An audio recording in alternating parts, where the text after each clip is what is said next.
किती पुस्तकं आतापर्यंत सेल झाली?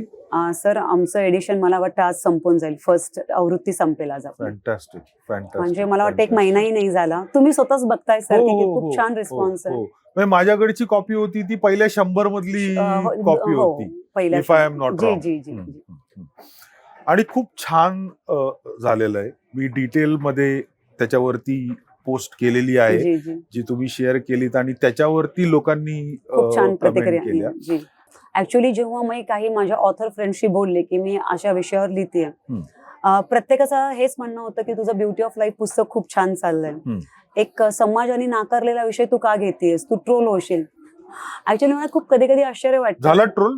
सर मला ट्रोलची होण्याची भीती वाटत नाही. भीती आहे की नाही तो पुढचा भाग आहे. ट्रोल झाला सर, मला ज्या पद्धतीने वेलकम केला गेला ना हा विषय, की आपल्याला बऱ्याच वेळा वाटतं ना की सर ह्या लोकांना आवडेल का नाही, वाचकांना आवडेल का नाही. सर प्रत्येकाने नाही, पण ह्याची दाद तुमच्या प्रकाशकाला पण दिली पाहिजे. ऑब्व्हियसली सर, कारण त्यांनी असा विषय घेतला. जी घेतला आणि जे आपण त्यांना सांगितलं की आपण डिटेलिंग मध्ये घेतोय सर, त्यांनी त्याला एवढं मला सपोर्ट केला की येस हा विषय आतापर्यंत डिटेल मध्ये आलेला नाहीये आणि हा डिटेल मध्ये आलाच पाहिजे.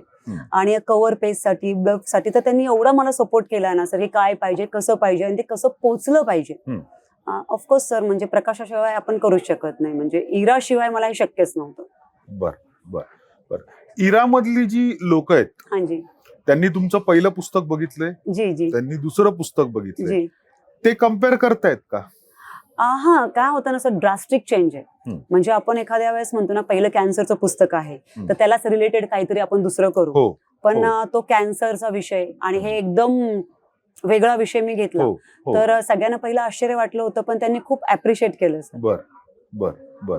आणि प्रकाशक काय म्हणाले? प्रकाशक खुशच आहेत सर, आणि ज्या पद्धतीचा आपण रिस्पॉन्स बघता तर त्यांनाही छानच वाटतं. तुमचे प्रकाशक असे का वागतात की वागतात, म्हणजे मी चांगल्या अर्थाने विचारतोय की अशीच पुस्तकं घ्यायची, असेच ऑथर निवडायचे ज्यांची पुस्तकं वेल नोन पब्लिशर्स घेणारच नाही, विचारच करणार नाही, असे तुमचे पब्लिशर का वागतात? तो सर मला वाटतं आमचं पब्लिकेशनचं नाव इरा आहे आणि इरा नाहीये सर, इरा हिरा आहे.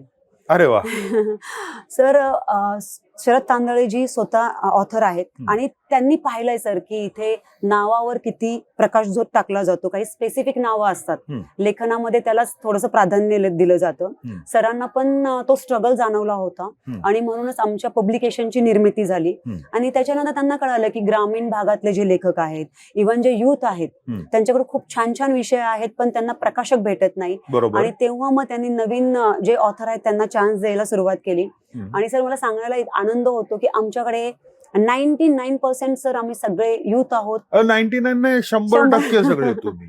कारण तुमच्या जवळजवळ सगळ्या ऑथर्सला मी ओळखतो आणि पर्सनल लेवलला ओळखतो आणि सगळ्यांचे विषय असेच आहेत. इतके अफलातून विषय आहेत. पेरियार आहे, इव्हन व्हेन माय फादर आहे, इच्छा मरण आहे, एक भाकर तीन चुली आहे. म्हणजे सगळीच पुस्तकं आमची एवढी सुंदर आहेत सर की कथा संग्रह आहेत, बांधावरची बाबळ वगैरे. आणि तो विषय संजय राऊत जे आहेत, येस ऑफकोर्स. आणि राजा गायकवाड सरांची पुस्तकं आहेत सर, साकी आहे, तर अतिशय सुंदर. आणि सर म्हणजे एवढे वेगवेगळे विषय आहेत ना, आणि ते तुम्हाला एका स्टॉलवर भेटतात. मग वाचकांचा प्रतिसाद ऑब्व्हियसली सर आम्हाला भेटतोय, खूप छान भेटतोय.